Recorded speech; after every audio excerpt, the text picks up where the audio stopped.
오늘 우리에게 주시는 하나님의 말씀은 사사기 12장 1절로 15절까지의 말씀입니다.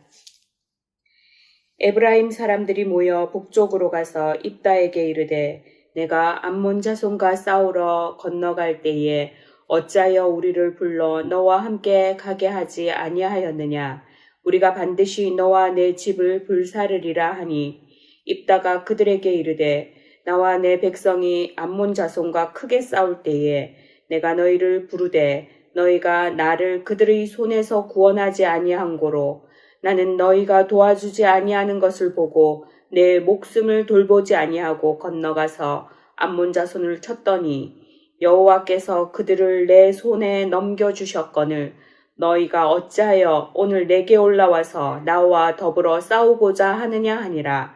입다가 길르앗 사람을 다 모으고 에브라임과 싸웠으며 길르앗 사람들이 에브라임을 쳐서 무찔렀으니 이는 에브라임의 말이 너희 길르앗 사람은 본래 에브라임에서 도망한 자로서 에브라임과 므낫세 중에 있다 하였음이라. 길르앗 사람이 에브라임 사람보다 앞서 요단강 나루턱을 장악하고 에브라임 사람의 도망하는 자가 말하기를 청하건대 나를 건너가게 하라 하면 길르앗 사람이 그에게 묻기를 내가 에브라임 사람이냐 하여 그가 만일 아니라 하면 그에게 이기를 쉿볼렛이라 발음하라 하여 에브라임 사람이 그렇게 바로 말하지 못하고 쉿볼렛이라 발음하며 길르앗 사람이 곧 그를 잡아서 요단강 나루턱에서 죽였더라. 그때에 에브라임 사람의 죽은 자가 42,000명이었더라. 입다가 이스라엘의 사사가 된 지 6년이라. 길르앗 사람 입다가 죽음에 길르앗에 있는 그의 성읍에 장사되었더라. 그 뒤를 이어 에브라임의 입산이 이스라엘의 사사가 되었더라. 그가 아들 30명과 딸 30명을 두었더니 그가 딸들을 밖으로 시집 보냈고 아들들을 위하여는 밖에서 여자 30명을 데려왔더라. 그가 이스라엘의 사사가 된 지 7년이라. 입산이 죽음에 베들레헴에 장사되었더라. 그 뒤를 이어 스불론 사람 엘론이 이스라엘의 사사가 되어 10년 동안 이스라엘을 다스렸더라. 스불론 사람 엘론이 죽음에 스불론 땅 야알론에 장사되었더라. 그 뒤를 이어 비라돈 사람 힐렐의 아들 압돈이 이스라엘의 사사가 되었더라. 그에게 아들 40명과 손자 30명이 있어 어린 낙이 70마리를 탔더라. 압돈이 이스라엘의 사사가 된 지 8년이라. 비라돈 사람 힐렐의 아들 압돈이 죽음에 에브라임 땅 아말렉 사람의 산지 비라돈에 장사되었더라. 아멘. 오늘 본문은 에브라임과 길르앗 족속 간의 전쟁을 다루고 있습니다. 1절 말씀에 에브라임 사람들이 모여 사사 입다에게 시비를 겁니다. 에브라임 지파는 8장에서 기드온에게도 똑같은 이유를 들어 강하게 저항했었습니다. 8장 말씀을 나누면서 불평불만도 습관이다 그렇게 말씀드렸었습니다. 기억나시나요?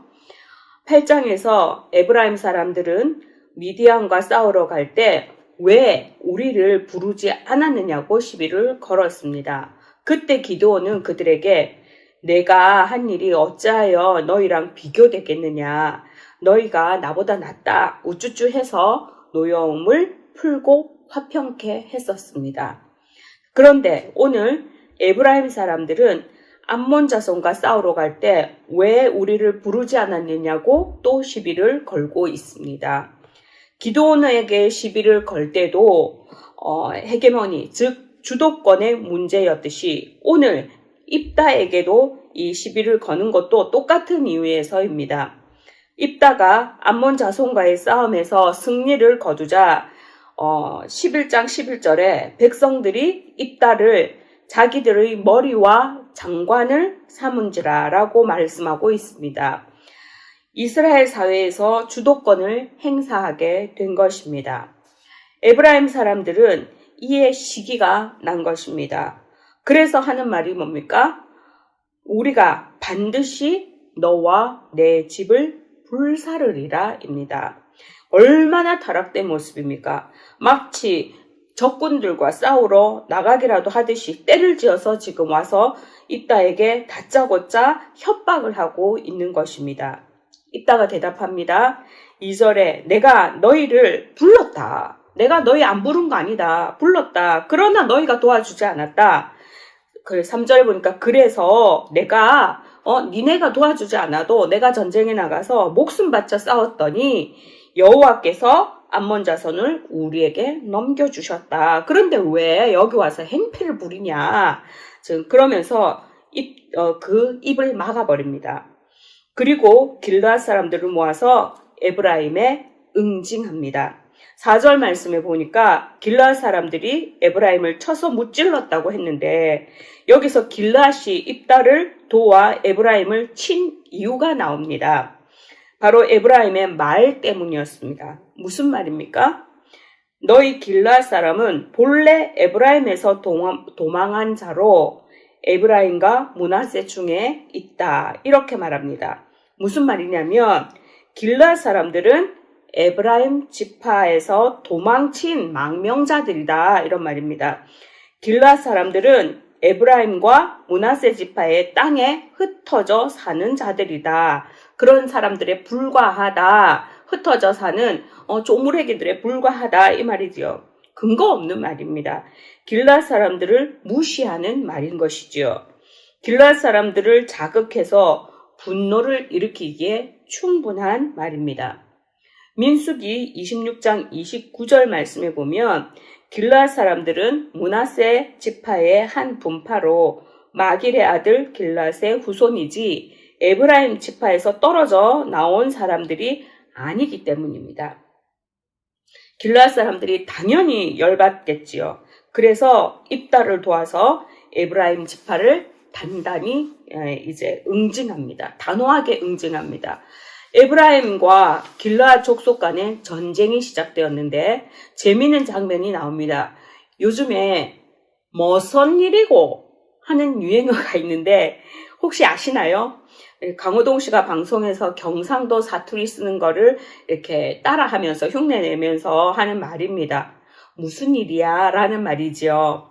자, 5절, 6절에 보니까 길르앗 사람들이 요단강 나루턱에 진치고 있다가 도망치는 이제 그 에브라임 사람들이 오면 너는 어디 사람이냐? 너 요단강, 너 에브라임 사람이지? 그렇게 하면 아니, 저 살고 싶으면 아니라고 하겠죠. 아니라고 하면 자, 십볼렛 해봐 하는 거예요. 그래서 지금 이 요단강 나루턱에 있는데 이 십볼렛이라는 말이 시내라는 뜻이거든요. 그래서 쌀 해보라고 그랬더니 쌀 하면 바로 그 자리에서 죽여버리는 것이죠. 그 발음을 이제 못하면 죽게 되는 겁니다. 이렇게 구별을 하는 거예요. 여기서 죽은 사람이 42,000명이라고 말하고 있습니다. 민수기 1장 33절에 이스라엘의 출애굽 당시 에브라임 지파의 장정수가 45,000명이었습니다. 그리고 민수기 26장 37절에 2차 그 인구 조사에서도 그보다 줄어든 32,500명이었거든요.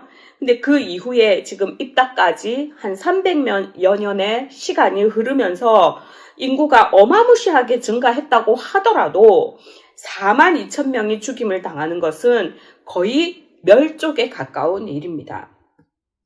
이런 일이 일어난 발단이 무엇입니까?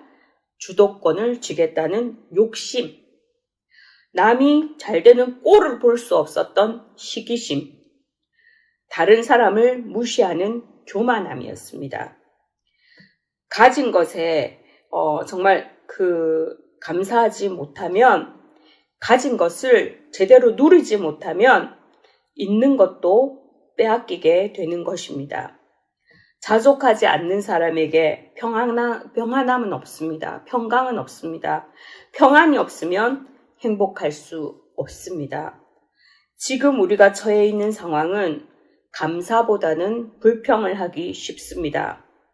문밖 출입을 할 수 없으니 당장 먹거리도 문제이고 일을 할 수 없으니 경제적인 어려움이 큽니다. 나만의 어려움이 아니기 때문에 어디다 호소할 수도 없습니다. 저도 오후에 아이들을 레슨하면 이제 경제적으로 어느 정도 괜찮겠다 했는데 아이들이 한국으로 돌아가고 힘들고 하면서 레슨비를 돌려달라 하더라고요. 다 썼는데 돌려줘야 되는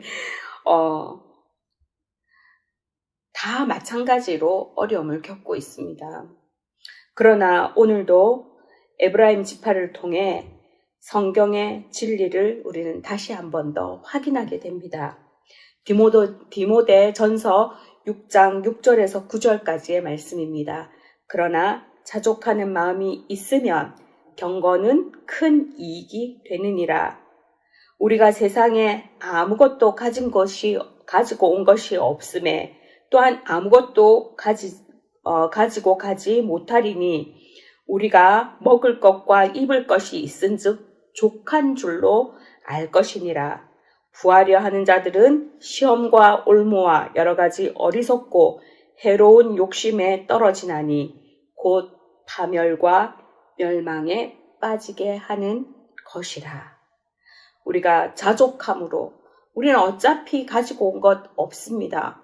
그리고 이 세상을 이끌어 가시는 분은 하나님이십니다. 이 고난을 통해 하실 일은 우리는 알지 못하지만 하나님은 알고 계시고, 또한 우리가 그런 교만과 어리석음을 가지고 있을 때에 정말 하나님이 우리를 매를 때리실 때 할 말이 없습니다. 그래서 정말 하나님의 그 살아계심 앞에서 그 교만함도 또 욕심도 시기심도 다 내려놓을 수 있는 저와 여러분 될 수 있기를 주님의 이름으로 축원합니다.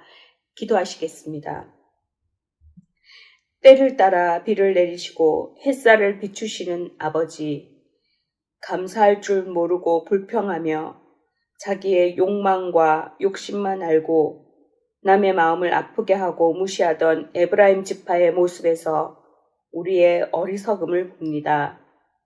탐욕과 시기와 교만이 우리의 얼굴은 아닌지 두렵고 부끄럽습니다. 온 도시가 락다운되어 집밖 출입을 할 수 없는 상황에도 확진자와 사망자가 계속 늘고 있습니다. 정도의 차이는 있지만 모두가 힘들고 두려움 가운데 있습니다. 혹시라도 불평불만이 우리의 영혼을 잠식하지 않도록 자족의 은혜를 주옵소서. 오늘 내가 숨쉬는 공간에서 하나님을 만나며 감사하고 중보하는 복의 통로가 되게 하여 주옵소서. 우리를 통해 찬양받으시기 원하시는 우리 주 예수 그리스도의 이름으로 기도합니다. 아멘.